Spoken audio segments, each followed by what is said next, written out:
സെൻഡാംഗിൾ ആർട്ടും doodle ആർട്ടും ചെയ്യുന്നവർക്ക് ഈ pattern designs എന്ന് പറയുന്നത് ഭയങ്കര ക്രേസ് ആയിരിക്കും. അവർക്ക് പല പല വെറൈറ്റി പാറ്റേൺസ് ട്രൈ ഔട്ട് ചെയ്യാൻ ഭയങ്കര ഇഷ്ടമായിരിക്കും.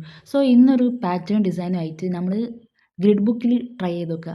ആക്ച്വലി ഇത് ഗ്രിഡ് ബുക്ക് ആയതുകൊണ്ട് നല്ല എളുപ്പമായിട്ട് എനിക്ക് തോന്നിയിട്ടുണ്ട്. കാരണം നമ്മളൊരു സാധാ പേപ്പറിൽ ഒരു പാറ്റേൺ ചെയ്യുകയാണെങ്കിൽ നമ്മൾ സ്കെയിൽ വെച്ച് കറക്റ്റ് മെഷർമെൻറ്റ്സ് ഒക്കെ എടുത്ത് ഫുള്ളൊരു പണിയാണ്. ബട്ട് ഇത് ഗ്രിഡ് ബുക്ക് ആയതുകൊണ്ട് കറക്റ്റ് നമുക്ക് എത്ര കള്ളി വേണം എവിടെയൊക്കെ നമുക്കൊരു നല്ല ഫിനിഷിങ് കിട്ടുന്നുണ്ട്. ആൻഡ് ഓൾസോ എൻ്റെ കയ്യിലുള്ള ബ്ലാക്ക് കളർ തീർന്നു ഗൈസ്. എൻ്റെ വീഡിയോസ് കാണുന്നവർക്കറിയാം, ഞാൻ ആദ്യം പറയുന്നത് ബ്ലാക്ക് സ്കെച്ച് പെൻ എത്ര പെട്ടെന്ന് തീരുന്നു, അതിന് ഒരു ഇതും ഉണ്ടാവില്ല. പെട്ടെന്ന്, അതായത് ഡുള്ളർ ചെയ്യുന്നവർക്ക് ഏറ്റവും കൂടുതൽ അറിയാം വേഗം ബ്ലാക്ക് കളർ തീരും. സോ ബ്ലാക്ക് കളർ മാറ്റി നമുക്ക് വേറൊരു കളർ ചെയ്യാമെന്ന് വെച്ചിട്ട് ഈ ഒരു പിങ്ക് കളറാണ് എടുത്ത്. ആൻഡ് ഈ ഒരു പിങ്ക് കളറിൻ്റെ ഒരു പ്രത്യേകത എന്താണെന്ന് വെച്ചാൽ, നമ്മൾ സാധാ സ്കെച്ച് പെന്നിന് ഒരു വര വരച്ച് അടുത്ത വര വരയ്ക്കുമ്പോൾ അതൊരു വര ഡിഫറൻസ് നമുക്ക് വേഗം മനസ്സിലാവും, അതൊരു വൃത്തിയായി തോന്നുന്നുണ്ട്. ബട്ട് ഈ കളർ അങ്ങനെ വൃത്തിയായി തോന്നുന്നില്ല. അതുകൊണ്ട് തന്നെ ഈ ആർട്ട് വർക്ക് നല്ല വൃത്തിക്ക് ക്ലിയർ ആയി കിട്ടുന്നുണ്ട്.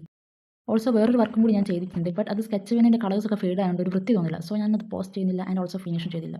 അപ്പോൾ ഞാൻ ഇന്ന് ചെയ്ത വർക്ക് ഇഷ്ടമായിട്ടുണ്ടെങ്കിൽ like and follow. Okay, by.